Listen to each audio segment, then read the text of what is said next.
Today's two topics: impact of tariffs on trade, and the second topic is dollar valuation. We begin with the impact of tariffs on trade. Goldman Sachs indicates that the accumulated effects of tariffs issued by the White House in 2025 will cause a drop in imports of around 20 to 30% for the US economy. Goldman Sachs bases the bandwidth of 20 to 30% on an expected decline in import cargo shipments, which account for 91.3% of all US imports. The cargo shipments metric referred to by Goldman Sachs uh, is a very sound, very reliable metric to figure out eventually, uh, for example, the volumes of goods traveling to the US as imports. The assumption for aforementioned bandwidth is that if tariffs stay consistent, incorporating exemptions on original tariffs, such as we saw when US incorporated and US based automakers were exempted of tariffs on steel and aluminum sourced from China.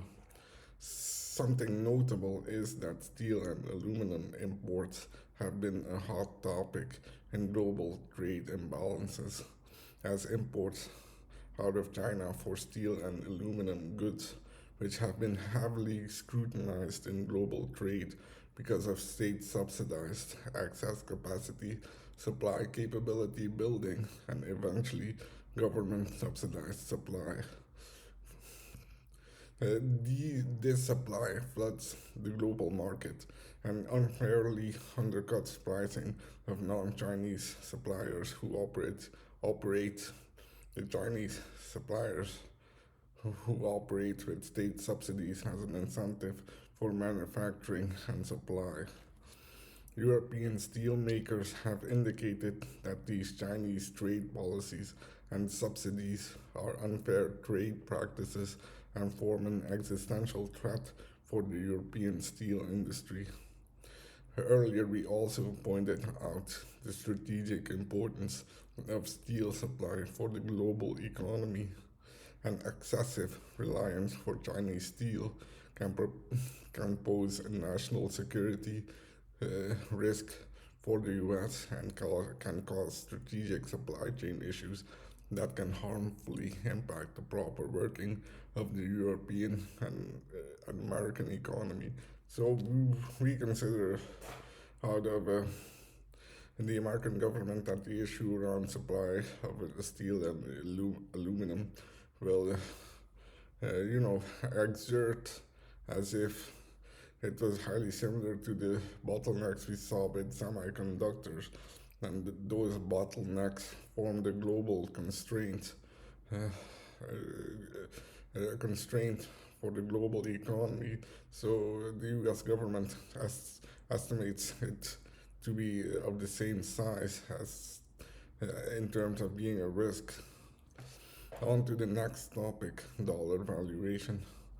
The deep depreciation of the dollar over the past few weeks shouldn't be seen as a threat to the dollar's position as the world's dominant currency reserve. According to Jan Hatzius, chief economist at Goldman Sachs, Jan Hatzius indicates in the Financial Times that excluding extreme outlier shocks to the dollar's exchange rate, the issue is the dollar is too entrenched as a global currency and a value store to be threatened in its role as the world's reserve currency. We know there's a lot of back and forth about the dollar being the backbone of the global economy.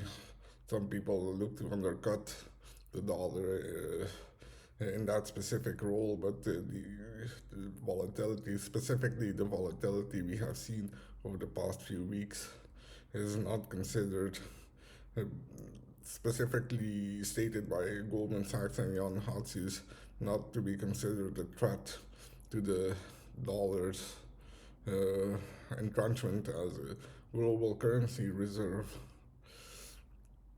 Yuan indicates that the bout of depreciating volatility that we saw in the past 8 weeks is not considered an outlier shock to its value, and that specific bout of depreciating volatility is not even considered an outlier shock. You need to appreciate what is being said here.